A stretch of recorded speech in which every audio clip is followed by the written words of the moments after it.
हिमाचल प्रदेश के मंडी में लगातार बारिश की वजह से अचानक नदी का जलस्तर बढ़ गया है, जिसकी वजह से टापू पर 24 लोग फंस गए हैं। पानी में लोगों के फंसने की जानकारी मिलते ही पुलिस और एसडीआरएफ की टीम मौके पर पहुंच गई। गांव के लोगों के साथ मिलकर रेस्क्यू ऑपरेशन शुरू किया गया। टापू में फंसे सभी लोगों को रस्सी और नाव के सहारे तेज बहाव से निकाला गया। हिमाचल प्रदेश में लगातार हो रही बारिश की वजह से जनजीवन प्रभावित हो गया है। कुल्लू में भारी बारिश के बाद पहाड़ों से मैदानी इलाकों में तेजी से सैलाब आने की वजह से बाढ़ जैसे हालात बन चुके हैं। मणिकर्ण घाटी में पानी के तेज बहाव में पेड़ पौधे उखड़ गए। निचले इलाकों में प्रशासन ने नदी के किनारे बने मकानों और दुकानों को खाली करवा दिया है।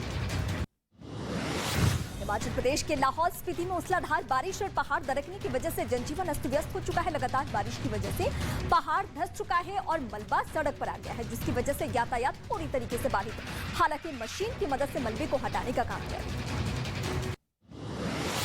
राजस्थान के हनुमानगढ़ में बारिश की वजह से शहर में सैलाब आ चुका है और सड़कें दरिया में तब्दील हो चुकी है। चंद घंटे की बारिश की वजह से इलाके की तस्वीर बदल चुकी है। सड़क पर दौड़ने वाली गाड़ियों की रफ्तार पर ब्रेक लग चुका है और आधे से अधिक डूबी गाड़ियां रेंगती हुई नजर आई। दुकानों में भी पानी भर चुका है और पानी निकासी न होने से सड़क पर कई फीट पानी जमा हो चुका है।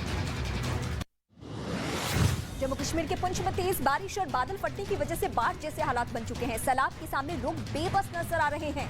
सेना और पुलिस के जवान पानी में फंसे लोगों की मदद करने के लिए पहुंचे और पानी में फंसे लोगों को रस्सी के सहारे एक एक करके बाहर निकाला। पानी के तेज बहाव में आई कचरे की सफाई के लिए मशीनों की मदद भी ली गई है।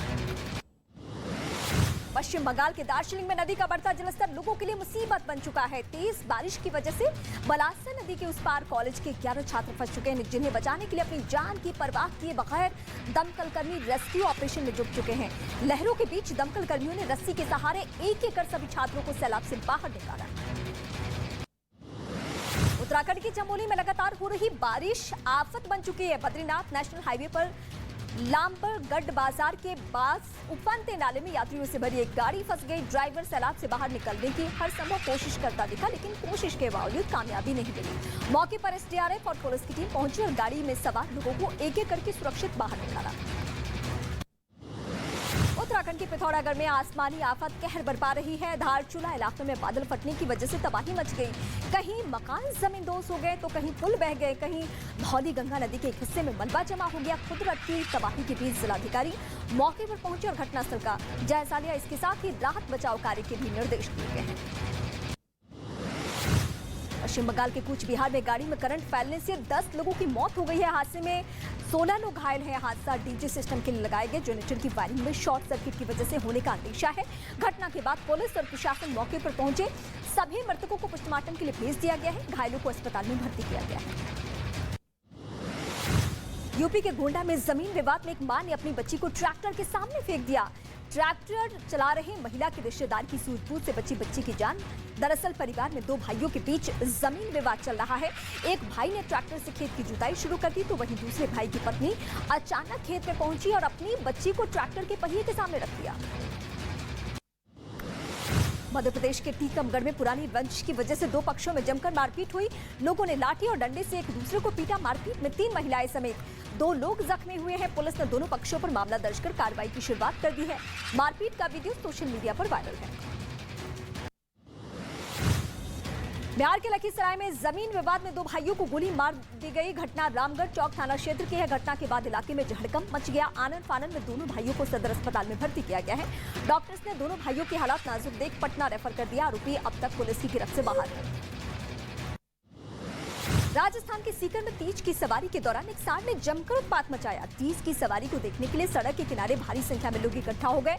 इस दौरान एक सांड यात्रा के पीछे से अचानक भीड़ में घुसा और कई लोगों को उसने कुचल दिया। सांड के आगे जो भी आया उसने उसे टक्कर मार दी, जिसमें कई लोग बुरी तरीके से जख्मी हुए।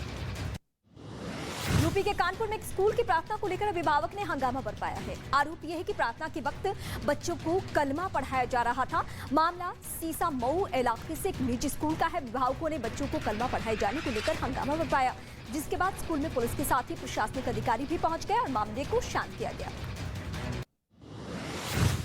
शिवसेना नेता संजय राउत को ईडी ने गिरफ्तार कर लिया है। 1000 करोड़ के पात्रा चौल घोटाले के आरोप में ईडी ने संजय राउत के घर की तलाशी ली, जहां से ईडी ने 11 लाख से ज्यादा कैश बरामद किए हैं। घर की तलाशी लेने से पहले ईडी ने राउत को तलब किया था। संजय राउत को आज पीएमएल कोर्ट में किया जाएगा पेशी से पहले संजय राउत को मेडिकल टेस्ट भी कराया जाना है। शिक्षक भर्ती घोटाला मामले में ईडी ने अर्पिता से कई घंटों तक पूछताछ की। अर्पिता ने कबूल किया वो पैसों की सिर्फ केयरटेकर थी। अर्पिता ने कहा कि इसके फ्लैट से जो पैसा बरामद हुआ है वो उनका नहीं था, हालांकि इसके खातों से भारी रकम मिली है। ईडी ने पार्थ और अर्पिता को आमने सामने बिठाकर पूछताछ की है। फिल्म अभिनेता सलमान खान को हथियार रखने का लाइसेंस मिल चुका है। जान से मारने की धमकी मिलने के बाद सलमान ने मुंबई पुलिस से अपनी सुरक्षा का हवाला देते हुए हथियार रखने के लिए अर्जी लगाई थी और इस सिलसिले में पिछले हफ्ते सलमान ने मुंबई के पुलिस कमिश्नर विवेक पंसालकर से भी मुलाकात की थी। अमेरिका के कैलिफोर्निया में जंगलों में लगी भीषण आग बेकाबू हो चुकी है।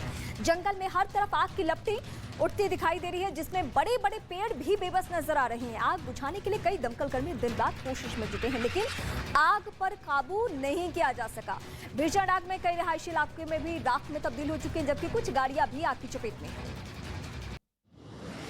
पाकिस्तान के बलूचिस्तान में भारी बारिश की वजह से बाढ़ जैसे हालात हो गए हैं। सड़कों पर पानी भरा है, लोगों के घर दुकान सब तबाह हो चुके हैं। कई घर बाढ़ के पानी में जमींदोज हो गए। तालाब में कई मोटरसाइकिल बह चुकी हैं। सेना के जवान नाव की मदद से लोगों को बाढ़ में डूब चुके गांवों से निकालते हुए नजर आए। हेलीकॉप्टर से उन जगहों तक खाने पीने की चीजें पहुंचाई गई जहां बाढ़ की वजह से लोग फंसे हुए थे। कॉमनवेल्थ गेम्स में भारत ने तीसरा गोल्ड मेडल हासिल कर लिया है। वेट लिफ्टिंग में अंशिता शेट्टी ने स्वर्ण पदक जीता। अंशिता ने अपने भाई और कोच को अपना ये मेडल डेडिकेट किया है। अंशिता की जीत पर प्रधानमंत्री मोदी ने भी ट्वीट की और बधाई दी। कॉमनवेल्थ गेम्स 2022 में अब तक भारत को सभी 6 मेडल वेट लिफ्टर्स ने ही दिलाए हैं।